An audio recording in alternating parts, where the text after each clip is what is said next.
पाकिस्तान को $2.5 अरब मिल चुके हैं चाइना से लोन, और पाकिस्तान में खुशी की लहर। ये पहला मुल्क है जहां पे लोन मिलते ही स्टॉक एक्सचेंज में उछाला जाता है। अब मुझे ये नहीं पता क्यों, पर लोन मिलता है और एक खुशी की लहर है। अरे कर्ज मिल गया, कर्ज मिल गया। ये कोई अच्छी बात नहीं है कर्ज लेना, लेकिन पाकिस्तान में ऐसा लगता है कि जैसे ईद और दिवाली एक ही दिन आ गई। बावले हो रखे हैं पाकिस्तानी, कर्ज मिल गया, कर्ज मिल गया। हमें चाइनीज गुर्दा कलेजी रखवा लेते हैं। चाइनीज जो हैं भाई, वो गुर्दा कलेजी रखवा लेते हैं जब कर्ज देते हैं। और पाकिस्तान को जब उन्होंने कर्ज दिया तो पाकिस्तान के तो एयरपोर्ट रखवा लिए, उनके मोटरवेज रखवा लिए, उनके पार्क्स रखवा लिए, उनकी जमीनें रखवा ली, पूरे पाकिस्तान को उन्होंने गिरवी रख दिया। अब उन्होंने एक और लोन दे दिया $2.5 अरब का। इस $2.5 अरब से क्या होगा? 2-3 चीजें होंगी। एक तो ये पूरा पैसा होगा चोरी, ठीक है, कुछ खर्चे में जाएगा, कुछ चोरी होगा।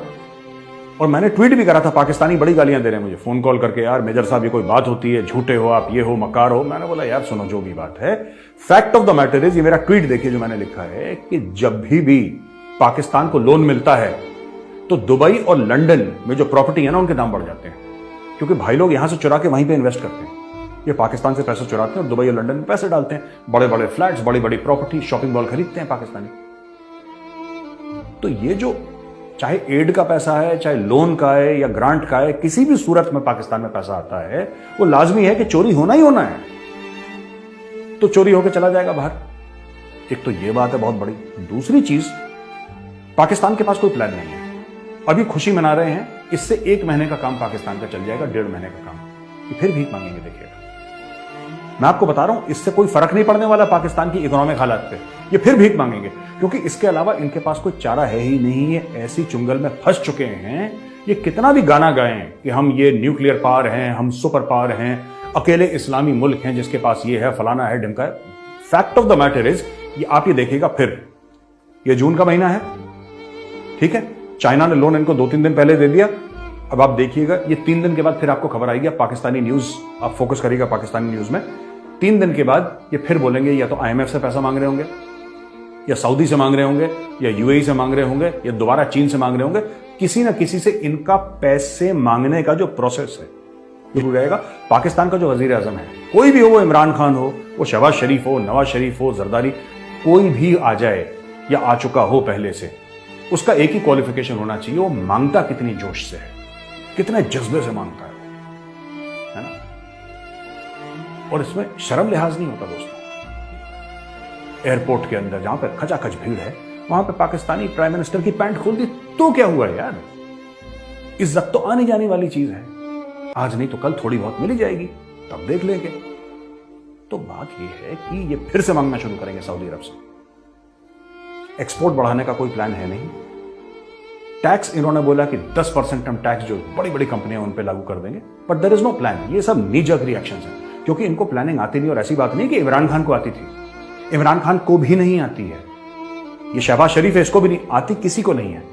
लूटना है, मैं कई बार बोल चुका हूं। कल मुझसे कोई पूछ रहा था तो मैंने बताया भी था शो पे कि पाकिस्तान के इतने बुरे हाल क्यों हैं। आप देखिएगा, पाकिस्तान में जो टॉप लोग हैं ना, जो अशराफिया है पाकिस्तान का, जो क्रीम है, उनके चाहे जनरल्स हैं, चाहे उनके ब्यूरोक्रेट्स हैं, उनके बड़े बड़े बिजनेसमैन हैं, पुलिस के ऑफिशियल्स हैं, जो कि स्टेट की टॉप की मशीनरी चलाते हैं, जो पाकिस्तान को चलाते हैं, उनमें से ज्यादातर के पास या तो अमेरिका का ग्रीन कार्ड है या डुअल सिटीजनशिप है, या तो अमेरिका के या किसी वेस्टर्न कंट्री के, किसी भी वेस्टर्न कंट्री के ये सिटीजन्स भी हैं, क्योंकि पाकिस्तानी कानून जो है वो डुअल नेशनैलिटी अलाउ करता है। और ऐसा क्यों है?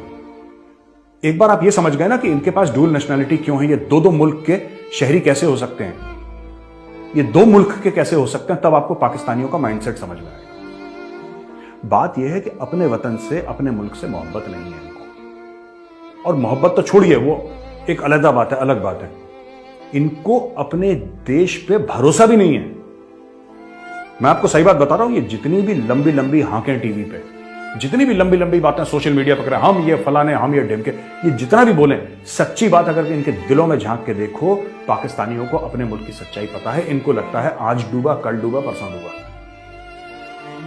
तो जिसकी सकत है, जिसके पास ताकत है, जिसके पास पैसा है, वो दुबई में घर रखेगा, वो लंदन में घर रखेगा, वो न्यूयॉर्क, वॉशिंगटन में, शिकागो में घर रखेगा,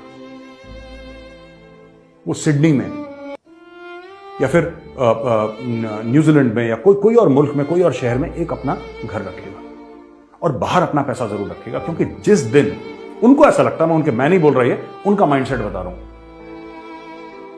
जिस दिन पाकिस्तान डूबे तो हम जहाज पकड़ के यहां से निकल लें और हमें क्या फर्क पड़ता है, हमारे पास तो अरबों डॉलर हैं बाहर, हमारे पास तो महल बने हुए लंदन में, हमें क्या वापस थोड़ना आएंगे मुल्क का। और यही माइंडसेट है जिसकी वजह से पाकिस्तान का इतना बेड़ा गर्क हो रखा है, क्योंकि इनकी लॉयल्टी नहीं अपने मुल्क के लिए।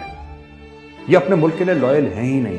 पैसा कमाओ, लोन लो, उसका 10-20% नोचो, बोटियां नोचो आवाम की, बाहर चले जाओ और वेट करो, घड़ी देखते रहना। द डे पीपल से okay it's over, chartered jet लेके बाहर पहुंच जाओ, ऐश की जिंदगी। और इतना पैसा है कि 10-10 कुछ टाइम की बैठ के खा लें, इनको कोई फर्क नहीं पड़ेगा।